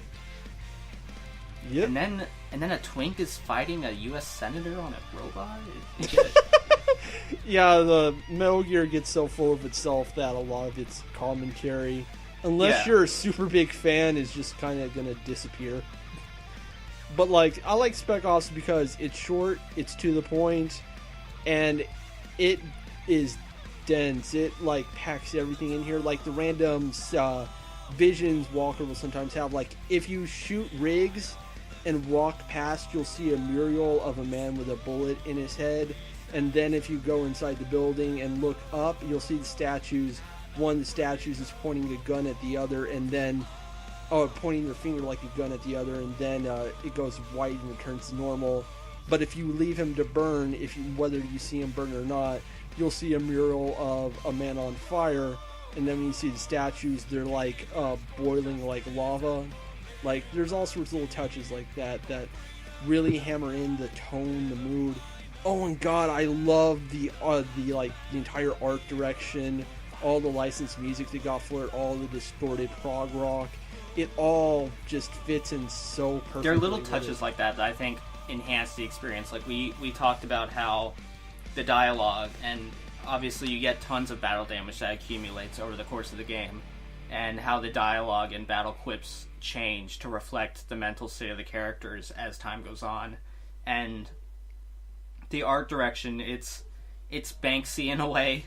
Very, very Banksy, like, oh, let's black out the American flag, or has the Statue of Liberty holding a gun, but it works in its heavy-handedness.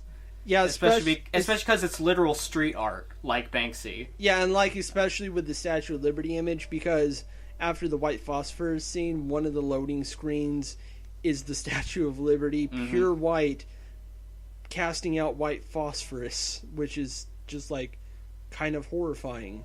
Mm-hmm. It's like, this game knows what it's doing, all the different things it's doing, and it's packing it in just every scene. Like, it's rare to see a game with this much vision outside of the indie scene, like, get this much focus, and I'm just really impressed. I did have a few. In my game, so I bought this game back in 2013 and played it on this laptop, and it worked fine. I never actually explained my bit to start about Windows 10, so I installed this game and was going to boot it up, and it kept crashing right as soon as it loaded. So you got to see all the title screens? And basically the problem with Windows 10 is, for some reason, when I got this game it was Windows 8, and I hadn't played it since. But now I have Windows 10, and for some reason I had to go into like the properties on Steam, go into files, and then validate the files. I don't actually know like what that is. I could hedge a guess to what that means, but I've never had to do this with any other game before. It's weird. You have to summon the ghost of Linux. It got working. But my laptop still sucks a lot more than it did back then, so the game would just kind of crash a lot. I mean, not a lot, but more than none. It never crashed before. And the plus side to that is I got to see the ever-changing menu screen, which always reflects kind of where you are in the story at the time, and it's cool if you want to see a sniper getting eaten by a raven. I did have a little list of stuff written down that I did like about the game. A few little token things. For one thing, I can't fault the game for it's definitely the most ambitious thing I think I've ever played. Even though I do think that there's a little too much going on, so it's hard trying to keep track of, so what bit does this represent, what does... then it's admirable that they were trying to pack that much in, and I can tell clearly that for a lot of people who are less stupid than I am, it worked and they could keep up. Have you considered going back to school, Elmo? Well, which one of us owns Honey Pop? Hey, I didn't buy it. I got it as a gift. Honey Pop is a deconstruction. Boy, I wish. We talked about choices, and I really like. It shows just how shitty dating sim protagonists actually are. Even though I really liked the choices in the game that didn't make any difference to anything, because I felt like that was different thing than other thing. Deconstruction, and it was dark deconstruction. Like and subscribe. Like how when that guy at the beginning is getting beat up, and after you shoot the guy beating him up, you can let him go. Is Sans Undertale John Conrad? I was just about to make a Sans Undertale Captain Walker joke. Glad we're on the same page here. Is Captain Walker Chara? Yeah? Is Captain Walker Shadow the Hedgehog?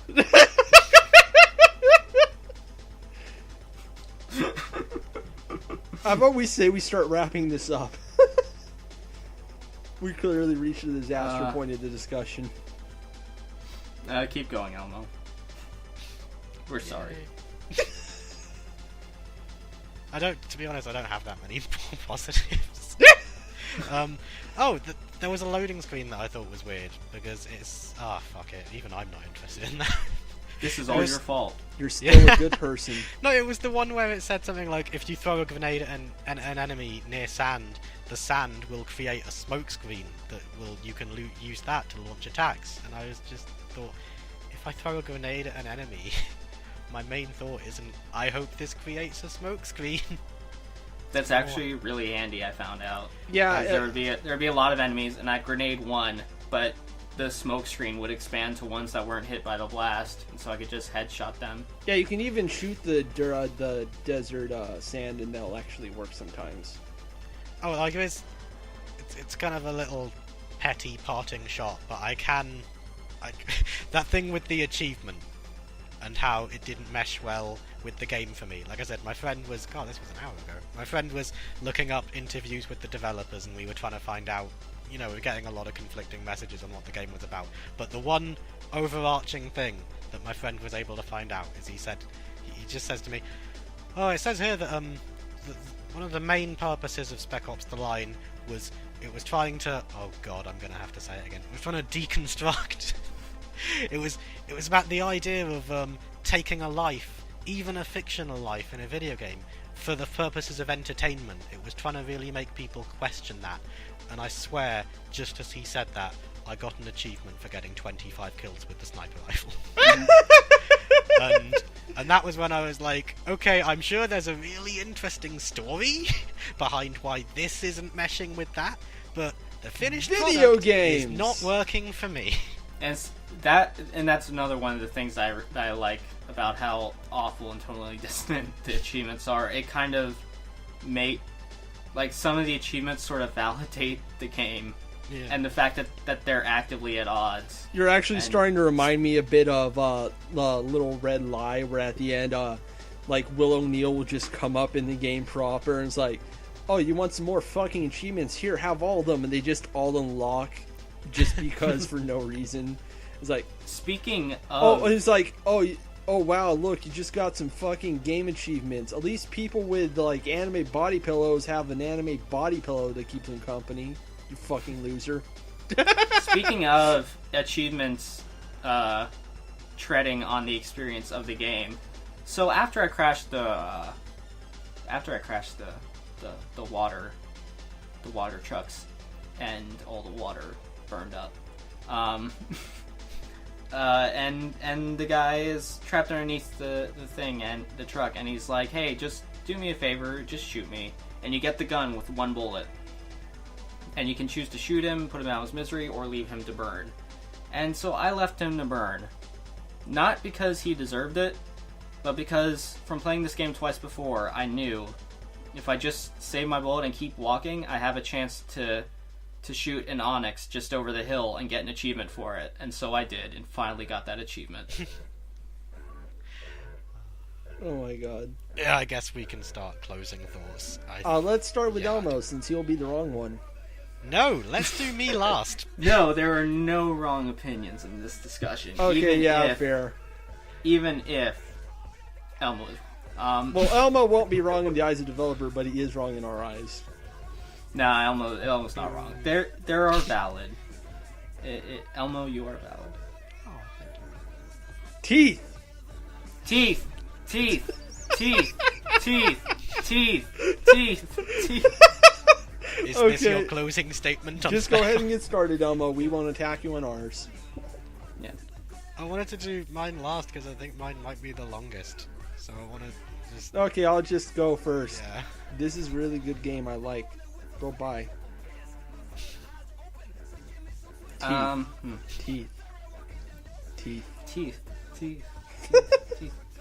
So, Elmo touched on a few minutes ago the ambition of the game, and how he respects the game's ambition, and I second that. Now, I am a sucker for ambition in games. Keep going. I'm going to go yell at my dogs. Like, my favorite game of all time is the original Nier. because that game had ambition for days, and along with it, Drakengard 3, Nier Automata. And while 3 of those 4 are okay to terrible games to play, they just have mounds and mounds of ambition in spades, and that's what I love. I am so attracted to ambition, even if it's not fully realized. Just the effort and the accomplishments it does make with what it has, those are incredibly endearing to me, even more so than the final product. Just trying to do something different is enough to hook me, and I think that's why, despite its faults and shortcomings, I still really, really do like Spec Ops: The Line and do recommend it. I honestly thought going back to this I would be less into it, and I was pretty wrong. I remember I loved this game when I first played, and I played it again and loved it, and I don't know, it's been years since then. I thought I would be less hot on it, and I do see the ways in which it fails more so than I did before, but I still really appreciate this game for what it kind of says on multiple levels. And even if it wasn't, I don't know if it was trying to make some real world parallels, but even the ones it makes, I feel like are spot on, or at least the ones I read into. And so for those kind of multiple levels on being a game about games and a game about U.S. interventionism, I like it a lot. I like how Williams described it in his book. He said this isn't just a game about all this stuff. It's about you and me. It's about us. And I think that nails it down. Because this is basically just like about being human. And how fucking ridiculous it is. Jesus. Okay, Elmo, you go. I'm reading my closing thoughts, and it looks a lot like what I've written down is the demented thoughts of a malevolent AI in a Harlan Ellison novel, so I'm just going to skip every single So you part brought where a I knife just to a say gunfight. Yeah. There is a reason why I wanted to talk about this here, and that's because I don't want this to sound like a cop-out of, no, actually, this is why I don't like it. But the reason I wanted to talk about it with both of you is because I wholeheartedly respect your opinions, and you're really good at explaining them. And well, I'm good on explaining them, I'm not on Twitter. I've made a list of, like, if X Spec Ops: The Line is the game for you.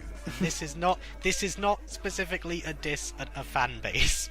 I'm gonna have to shout. I'm gonna have to like put up a sign that's hashtag not all Spec Ops: The Line fans. But if you want a uniquely interesting and incredibly ambitious game, Hashtag Spec Ops: The Line is the game for you. If you can say you don't get it, the gameplay was supposed to be generic, that's the whole point, with a straight face, Spec Ops: The Line is the game for you. If you secretly like to feel a little bit smarter than all the people who play Call of Duty games, and if that enhances an experience, Spec Ops: The Line is the game for you. If you've ever gotten genuinely annoyed that Call of Duty and Medal of Honor games are still even being made, just because millions of people who aren't you are still buying and playing and enjoying them, Spec well, Ops: I The live Line in is the game America, for so you. I have good reason. See, Elmo, you're worried about like offending me, like Dark and me with those descriptions. No, I definitely knew that you're I wasn't right describing about me. either of you. The thing is, those are all me. So I hope you're not So the there you last go. one, because the last one I've put is just if you've ever masturbated into a trilby. those are all me. There is final thoughts, because I have only one more thing, and that's that at least I could. It might be petty and it might make me feel slightly mean-spirited, but I am genuinely pleased that Spec Ops: The Line is the kind of game that gets made, and I'm pleased that people are at least thinking more deeply about the games that are made. But I'm also honestly a little bit happy that it didn't sell very well. And in one of the many interviews I read, I find it kind of ironic that for a game where one of the biggest questions is what is and isn't someone's fault, one of the financial experts of the company was explaining why Spec Ops didn't sell well, and it was a variety of, well, you know, it was so unique that we had a hard time really marketing it, which honestly, that's true, I can see it. And then he goes, but my best bit was the line where he goes, honestly, I think it's just because the public, they just don't want these, like, intellectually challenging games. It's almost elitist how people weren't playing Spec Ops The Line. And that was the part where I was like, okay, I'm now kind of happy that it failed. And look on the bright side. Well, there's two bright sides. First, if the choice you wanted people to make was to put down the game and stop playing, mission accomplished. Well, no, because then they would have actually sold copies. That's true. Well, well, they can look at it this way as a victory. They deconstructed the concept of making a game that sells well. I actually like in Williams' book that when he mentions that the game didn't sell, I was like, it's not my money. It is. I have to admit that it's not quite a burn from me, because it's very obvious at every turn that they weren't doing this to make money. But oh yeah.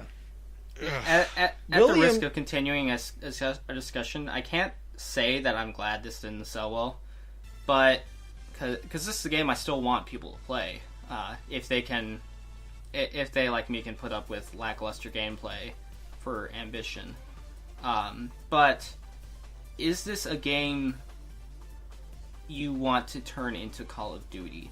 Oh, no. Is this a kind of game you want to see Call of Duty eyes? Like Nier Automata being successful has a lot of fans afraid, because they were part of what people loved them is that whole series of games. They're so different and their kind of niche appeal. But if that becomes popular, and are the producers gonna start watering it down, or are they just gonna try and mine? Do you want a new Spec Ops The Line every year? Do you want this kind? Do you want what feels more like an art piece mined as a series? Yeah, not even Williams wanted to do more of this after he was done. Like, even struggled to do the DLC. Like, when he mentioned the last line in the DLC where Adams asked the kid to kill himself, he's like, that's me just wanting to stop fucking writing Spec Ops The Line. At least that's something we can all end in agreement on, because the article I was reading where the financial expert was defending the bad sales, it was an article named, like, apparently there isn't going to be a Spec Ops The Line 2. Good. Yeah. Yeah, and, good. And, like, as much as I want, like, it's a weird paradox. I want more games like these. But you don't want them to be the exact same thing over and over. A game like this should be unique to the artist involved, not to what the public wants, because we don't know what the fuck we want. and we've seen what happens when at least this kind of game is mined by people who don't actually believe in it, because you get stuff like you get the more major trends since, like, The Walking Dead, where it's supposed to be like your choices matter, and they don't. And not just that it's trying to present you with moral choices that mean something and make you feel. And so you get a point where I hope no one cares about me spoiling the end of Battlefield fucking 4 here, but that piece of shit of a game, like, you just go through this generic Battlefield whole thing and it sucks. And you get to the very end and you have to blow up this submarine for, like, whatever fucking reason, or it's a ship, I can't remember, it's been years. America! And you have these, like Spec Ops The Line, you have these two squad mates who have been with you the entire game, and you set the bomb and you have to reset. Oh no, the timer doesn't work for some fucking reason. So you have to go and both the squad mates are just like, oh, send me, and you have to send one of them, and that's the end of the game, because one of them's gonna die. It's a suicide mission. They have to blow it up themselves. They have to trigger the explosive. It doesn't make sense. It sucks. But I got really irate about that for some reason. But it's just this general trend for trying to make you feel something Developers, without what were you earning thinking? And it presented that moral choice. You have to choose who lives and who dies. Well, I don't fucking care about these people. And that's just the end of the game. That's what it decides to end on, just trying to make you get this big choice. And that's the kind of thing we would get if this game had sold well. We would get just... Here's the funny thing, we already kind of did, because if you look at what's happened with the Call of Duty Black Ops sub-series, it's basically... it's like War is Hell, it's going all Metal Gear with, like, industrialization of warfare, like, commentary on that, but it all sucks. And it's just and it's so sterile and doesn't mean anything. Or if it's not sterile, it's a fucking jigsaw puzzle. Yeah, and that's the paradox here. That, like, we were spared from getting more stuff like that from Spec Ops, but just kind of the novelty of, having this sort of anti-war thing that tries to make you feel things. With that having some popularity, that novelty, it just becomes a novelty, an aesthetic to slap on to a game that's not really saying anything. And yeah, I won an Alan Wake 2. It's like I'm glad Spec Ops avoided becoming that, just because I don't think it would dilute this game, but it would just it sucks just to see more of that. But what kind of sucks is that it failing didn't actually stop that from happening. You know what's amazing about this? This happened with the first Spec Ops series. Like, it started as an ambitious tactical shooter. It didn't meet the ambitions, but it tried to do something meaningful about what it means to be in the military, and then 6 games in like 2 fucking years. Who gives a shit? And yeah, let's not do that again, shall we? There's a great video that Super Bunny... I don't really have much to say about this. I'm just going to kind of plug something. There's a great video Super Bunny Hop has on anti-war games that kind of takes shots at like Metal Gear, and I think it even takes shots at Spec Ops Online. Oh yeah, I remember it a little. And I remember he at the end he like talks about how his favorite anti-war game is the RAMA series, because all it is just a military simulation that's accurate. Not like, it's not accurate in the way that all these, like Spec Ops is like, all these shitty things happen, you feel like a monster. No, it's just accurate in that the military is boring. Like, it doesn't seek to glorify or make it heroic or anti-heroic at all. It just it shows how dull a battle really is. And I think that's a good video to watch. I just want to plug that for a second, because if I remember correctly, it has some to say about Spec Ops that I don't think I fully agree with. It's been a while since I watched that. All right, final thoughts. We just went through them. Done. Yeah, done. And spades. No more. Done. Okay, now let's talk about and the next... one more thing. One more thing. Is that a Jackie Chan Adventures phrase? Yes. I love that show. Oh god, that was kind of racist, wasn't it? Yeah, that was extremely racist. Sorry. You should start a YouTube channel and get 10 million subscribers. I'm gonna go make a cult hits British TV show about working in an office, and then lose my mind when my personal hero I invited to my own talk show outdoes me in my own thing. Speaking of racist tirades, next month, next episode, we will be playing Fortnite. No, next episode is going to be another panel choice, and we're going to have Tama from our Stanley Parable episode come back as a guest. He already picked out his game. So, okay. Can sitcom applause. Tama will be having us play Alice Mare, a short JRPG by this one guy who made a game called Little Lead I've been meaning to get to for like 3 years now. What have you guys picked? I can just know what he picked. I've picked a little game named Borealis. It's Could you spell that? Borealis. It has no story. It has no. It's a game I would describe as chill. There's not really much of a game. It's more of you just avoid stuff. That's Danny? it. Two results for Borealis came up. One was a movie starring nobody. I think it's probably the other one. So I picked mine's kind of linked to my last panel choice. No, I don't think it was the last panel choice. Was our last panel? Yes. That long ago? Okay. It was a while ago. Was it was you picked. It was the one that wasn't Gunman Clive or Verdict. You picked VVVVVV. Yes, and this time I am picking Super Hexagon, which is from the same developer. Hooray! Okay, it's good. You two I'm pick happy short ones then. Oh no.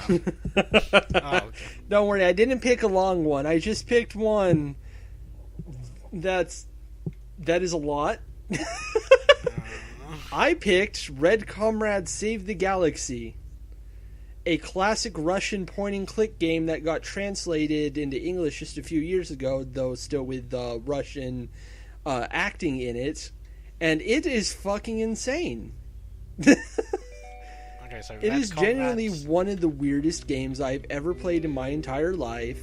boy. Its sequel is also on Steam. Well, one of them, because it has like 7 sequels and only 2 are translated. The sequel also includes Bill Gates in a guest as a parody character who appears as a child smashing windows. Oh God.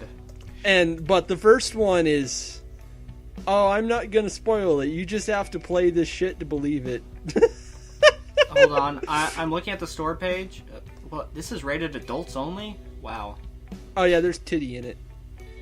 So I'm sold. I'm about to upload something I just saw on the store page. Yeah. Yeah, Oh, I don't. that's a rage face in There the were, achievements. when I first played it, I don't remember achievements existing for it. That's a rage face in the achievements. I'm not going to tell you if it's good or bad. I'm just going to tell you you're never going to forget it. It looks like something. Okay. Oh, you have absolute... All reviews very positive.